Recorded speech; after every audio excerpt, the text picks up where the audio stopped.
Yung mga tanim namin dito, oh. Yung kamuting baging, yung sibuyas namin, hindi na nakatikim ng tubig. Yung galay, okay lang. Tapos yung mais natin, oh, hindi na rin nakatikim ng tubig.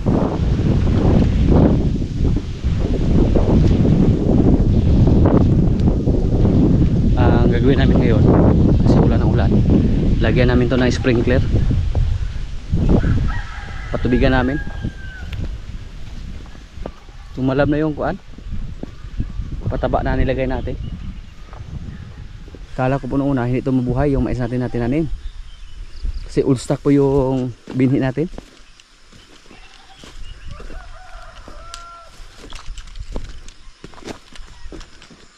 Yan, nabuhay lahat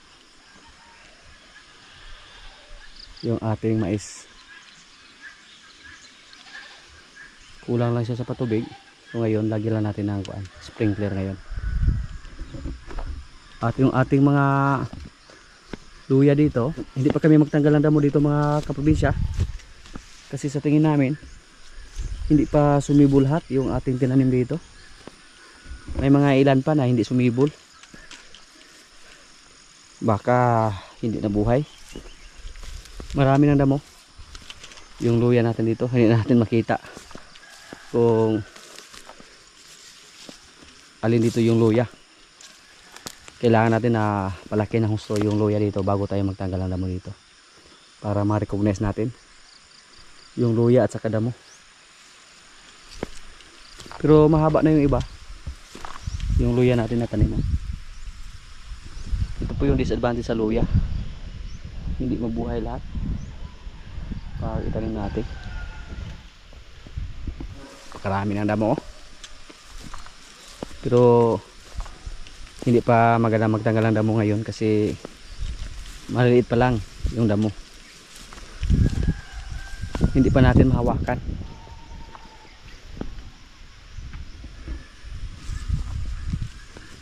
At patigas magtanggal ngayon ng damo kasi walang ulan.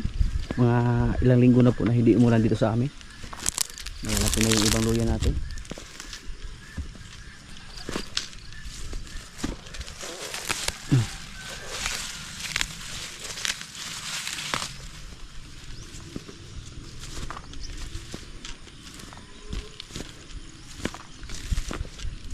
Yan.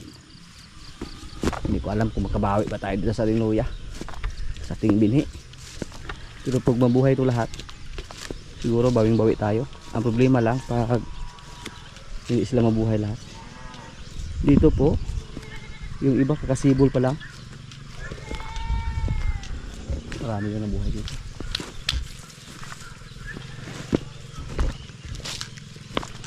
Pag may ulan mga kaprobinsya, ang gagawin natin ito, taniman natin ulit. Katulad dito na may hindi na buhay,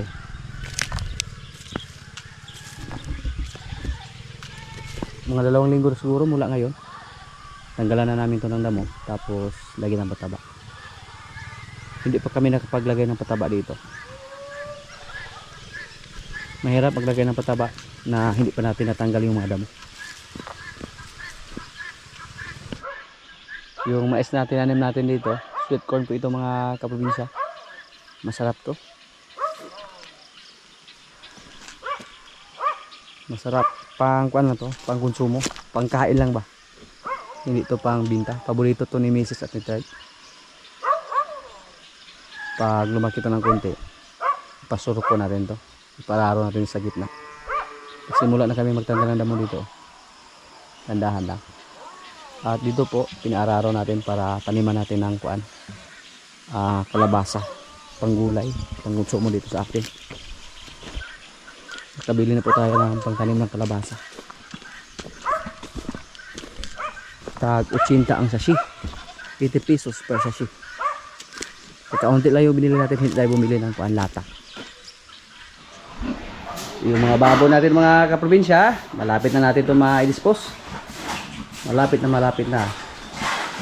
So sakaling magkasundo kami sa buyer mamaya, last din na po nila dito sa atin ngayon, sa ating mga baboy. po. Bali 20 heads lahat yung ating i-dispose. Magkano kaya ang abutin sa ating 20 heads? Kailangan na po namin i-dispose sila mga kaprobinsya kasi yung isa nating baboy dito malapit ng mga anak. Tapos kailangan po i-repair yung ating kulungan, yung sahig, para malagyan natin sila ng farrowing pin. Yan po ang sitwasyon natin dito. Hindi pwede na patagal pa natin silang ibinta, hindi natin ma-repair yung ating kulungan dito. Hindi ko alam kung umabot ba sila lahat ng 80 kilos dito, hindi ako sigurado dito. Baka may nag 70 kilos lang, pero hindi ito bumaba sa 70 kilos. Ito yung huling pinanganak, yung 8 dito. Dito sana makapatong to lahat, makasakay ng 80 kilos. Malaki na, oh. Pero hindi ito maabot ng 2 tonelada mga kaprobinsya kasi 20 heads lang yung ibenta natin. Yan, oh. Nag-upgrade na kami sa aming kulungan dito ng baboy. Gumamit na kami ng power spray pang linis sa kanilang kulungan. At walang kahirap-hirap pag naglinis tayo ng kulungan basta may power spray.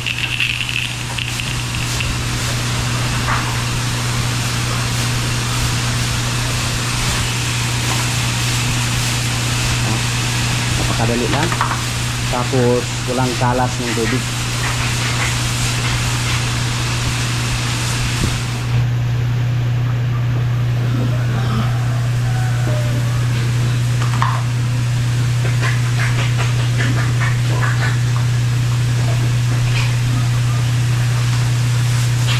Ginamit ko natin yung ating power spray.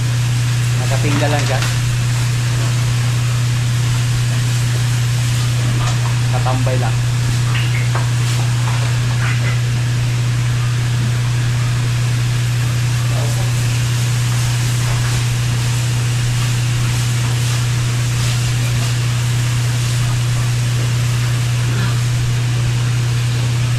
Goodbye sa ating mga baboy. Kung sakaling pumunta dito yung bayan natin,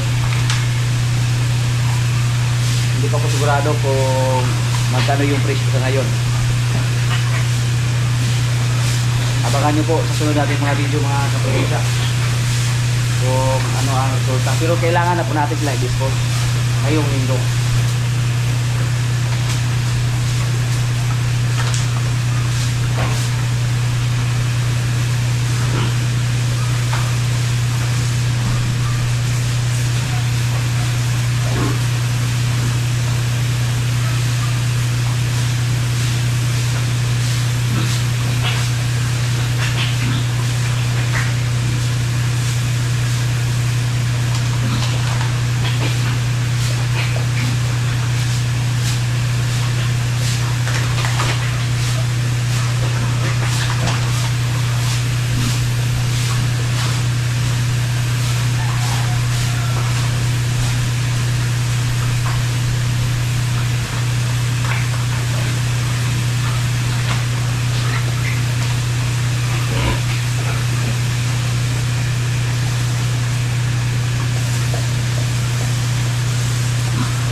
Bagyan nila. Tak naman sila. Di pa kayo hugaw lang pa nga. Naipower spray sa akin. Di na kayo hugaw. Di na mag-higa. Patay yung mahiga. Kaya ko rin nga like, ano mga naman sa day? Tanggal yung mga pa.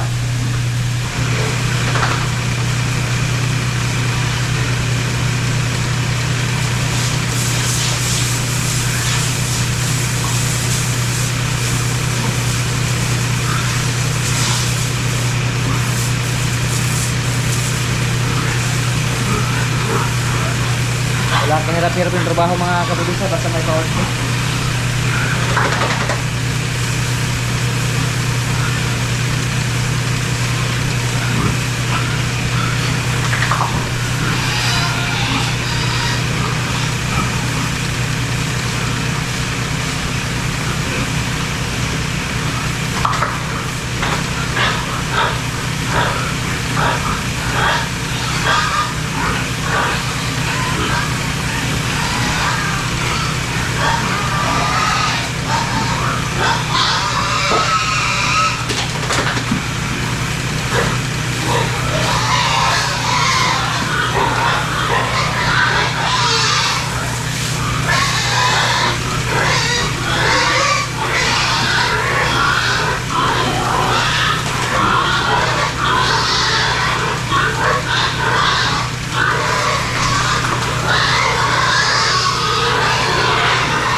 Ayaw tumayo.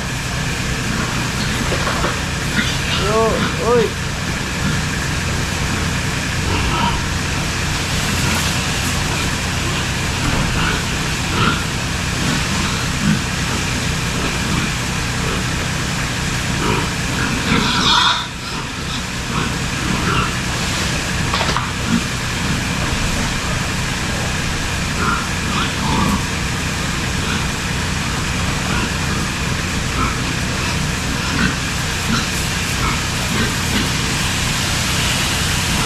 I-adjust natin yung ating power spray basta doon sa katawan natin tama yung tubig.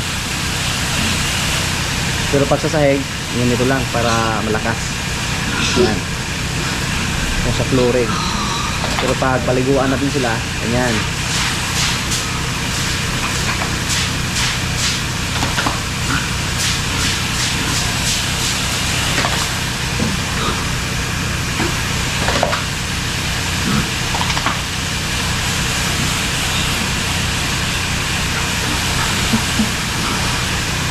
Kadali lang, oh. Yan. Linis na.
Ibang-iba lang yung mga katawan nila dito mga kaprobinsya compare doon sa ating mga baboy na iniay natin. Sa sunod, pag mga anak na po yung mga inahin natin dito, bibili lang tayo ng mga similya lahat. Kasi dito, natural lang yung ginamit natin, yung dalawa. Pinakasama natin. Naglandi po nung wala tayo dito, tapos yung mga kasamahan natin, nag-request po siya ng barakos. So yung dalawa natin dito, iniay natin to. So, pag mga anak lang 4, kasi ngayon buntis po sila, iiay natin lahat. Tapos may dalawa tayo dyan na itira, gawin natin inahin. Bali 6 lahat. Yan po ang backup natin kasi dito yung dalawa medyo may edad na to mga kaprobinsya. Kung sakaling matagal sila maglandi, pwede natin sila i-dispose kasi napakatagal naglandi yung isa dito, pati yung isa lumagpas na mga 1 buwan pa. 2 beses kami nagpasampa dito, pati yung isa, at matagal sila naglandi. Malugi tayo sa panahon pag ganun palagi yung mga alaga natin, hindi katulad dito na naglandi sila agad nung nawalay natin. Mga 5 araw lang mula sa pagwalay natin, naglandi agad yung mga baboy natin dito. Yan po ang pinakaunang mana ito. Tapos magpili din tayo dito na gawing inahin. Danbury Duro po yung ginamit natin dito na similya na iniay. Tapos dito sa kabila, French Large White. So pang materialis yan.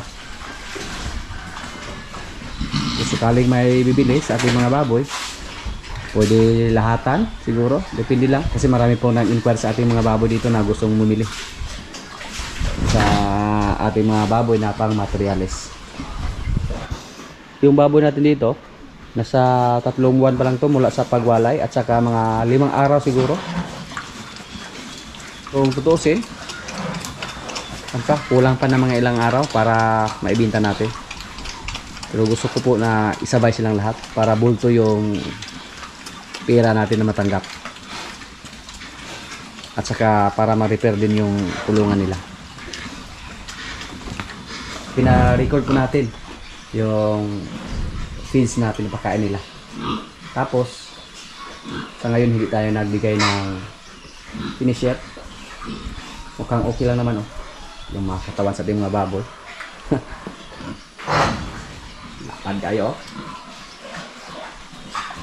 So sana po abangan niyo sa sunod natin mga video para malaman natin kung mga ilang kilo lahat. Puro unod ba? Sabi po sa ating mga kasama dito, para napakanipis daw yung taba sa ating mga baboy dito. Yung andito. Pag may makapunta dito, tinatawag pa nila na parang robot yung mga baboy natin. Dahil sa kailang katawan. Puro muscle.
Nilagyan po natin ng galon dyan na may tubig para pag gusto lang maligo, pwede sila maligo dyan. Pero minsan po pumunta sila sa sapa para doon maligo yung ating mga kalapati.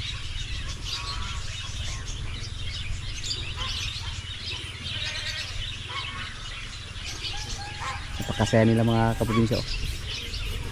Nung pinalabas natin sila.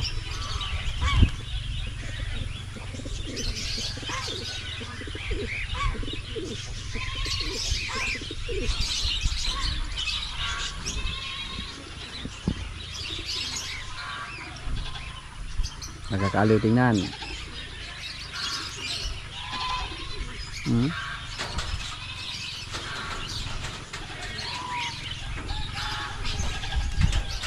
Parang hindi mapagod yung mga kalapati natin.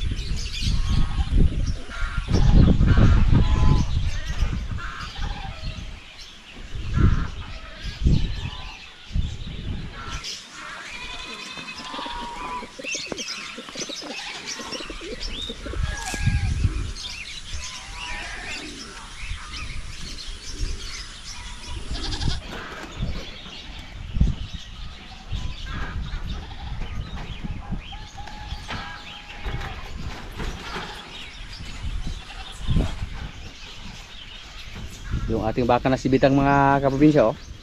Yung nanay ni Marites. Mura siya o kaning Bisaya kita naon ba. Pero dati nung wala pa tayong mga magandang kasing baka dito, siya na yung pinaka maganda nung hindi pa dumating dito, yung mga baka natin na galing sa Batangas. Pero pag magkatabi sila, native na native tingnan si Bitang. Nabili na natin si Bitang sa halaga na 30,000, 30,000. Tapos may anak na siya ngayon, si Marites. Si Marites nga, pag ibinta natin ng 30,000, pwede. So may kita na tayo sa kanila. Tapos ngayon, buntis naman siya. Maganda mga kaprobinsya bumili ng baka na mga inahin na, kaysa mga dumalaga pa lang o sa mga baka pa lang na mga maliliit. Pag gusto nating magparami ng baka, kasi napakalali lang. Pag makaswerte tayo na makabili tayo ng inahin na magandang klase, tapos maglandi agad, yan ang maganda. Nitid na nitid lang siyang tingnan.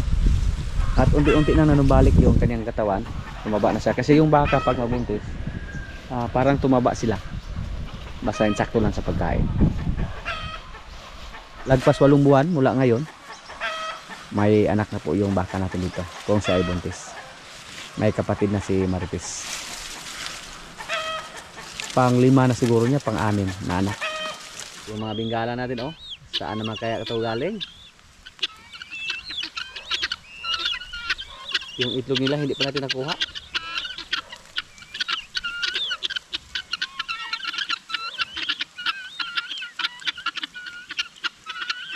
Yung mga alaga natin, oh, andito po yung dalawa nating kalabaw, Paula at si Rambo, at yung isang baka dito,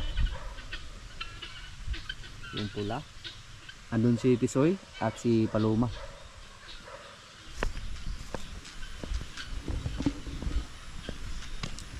Yung baka natin pula, next month mga anak na to.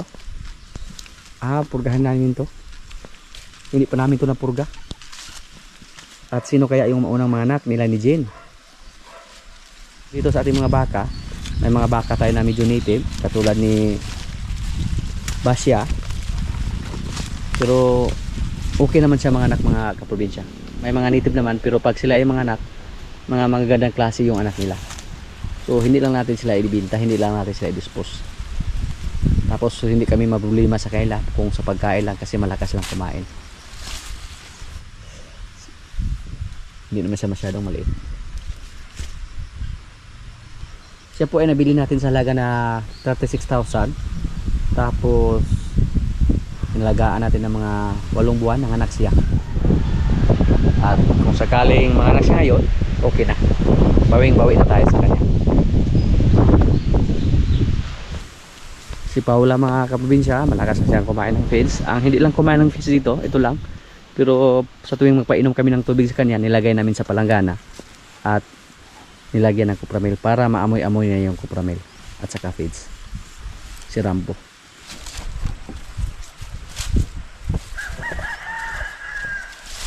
Ngayon po may 3 tayong babaeng kalabaw at 3 lalaki. Yung babae natin si Paloma, si Paula at si Jane. Yung lalaki si Rambo, si Tisoy at si Palo. So next month po ang abangan natin dito yung baka natin na pula. Sana po lalaki yung anak niya para pwede natin ipatining.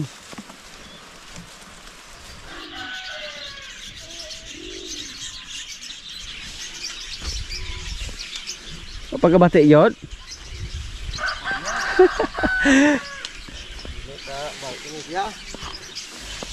Dali ada ka Jen. Bala ara kining mga anak na itoy.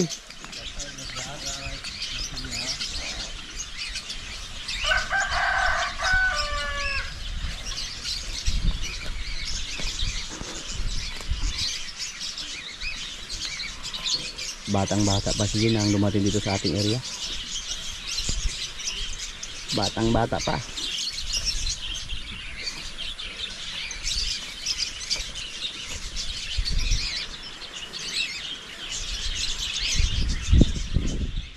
Mga kaprobinsya, kailan na po? Ito yung ulam namin oh. Munggo na may manok, may kanin, may bulad. Lord, maraming salamat sa pagkain. So, kailan na?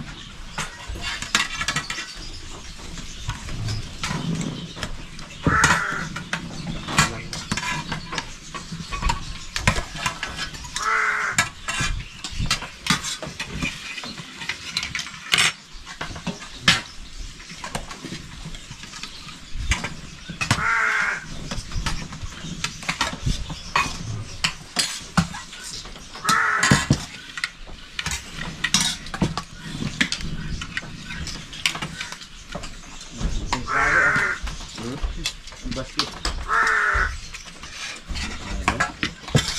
Basket. Bata pa. Dapat yung sila kayo ito ay na. Plastic ang kulag na. Diba yung sa'yo bawat nila? Bawat kagtindaw. Bawat kagtindaw.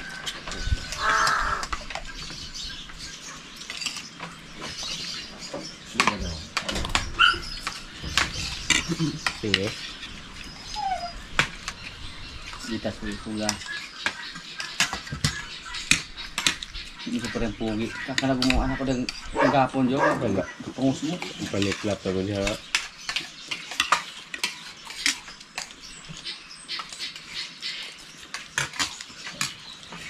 So, kung kayas ba nila?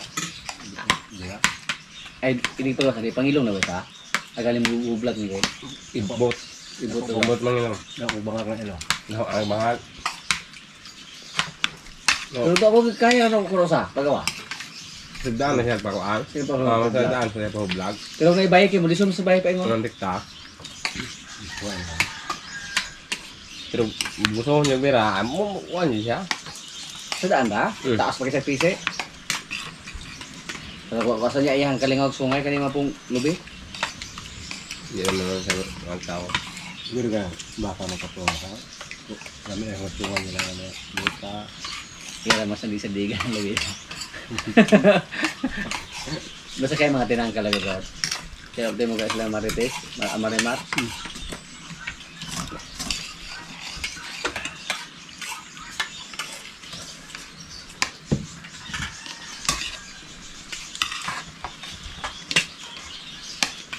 Grabe lagi ito mga. Doon ka sa angat, sabi mo. Hindi na hanggang. Kaya sa matawa kung magdagandagan itong una.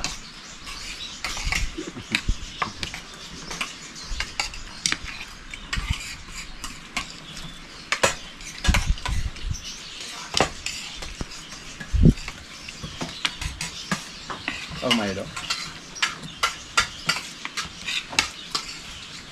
Magtubo-ube ka. Mas mahal mo mag-practice sa pagdulag basket.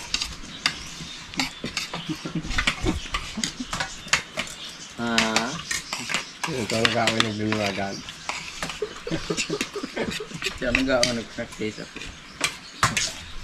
No. Yan lang muna ang mga kaganapan dito sa amin mga kaprobinsya. At maraming salamat po sa palagi niyong pagsubaybay sa aming mga video. Maraming salamat din sa ating mga silent viewers, sa mga kaibigan natin na nasa bansa na palagi nanonood, sa mga palagi nag-comment, sa mga likers, sa lahat na nanonood ngayon. maraming salamat po. Shoutout muna sa ating mga kaibigan dyan. Shoutout kay Glenn Marino. Shoutout Kalingasan family from Milan, Italy. Shoutout kay Jacob Imanyano from Pangasinan. Chika family from Cebu. Shoutout kay Edgar Manggubat. Shoutout kay Miging family at Bahala family from Iligan. Greetings from TC Bahala Kamiging. At sa mga hindi ko po na shoutout po sa inyong lahat at maraming salamat po.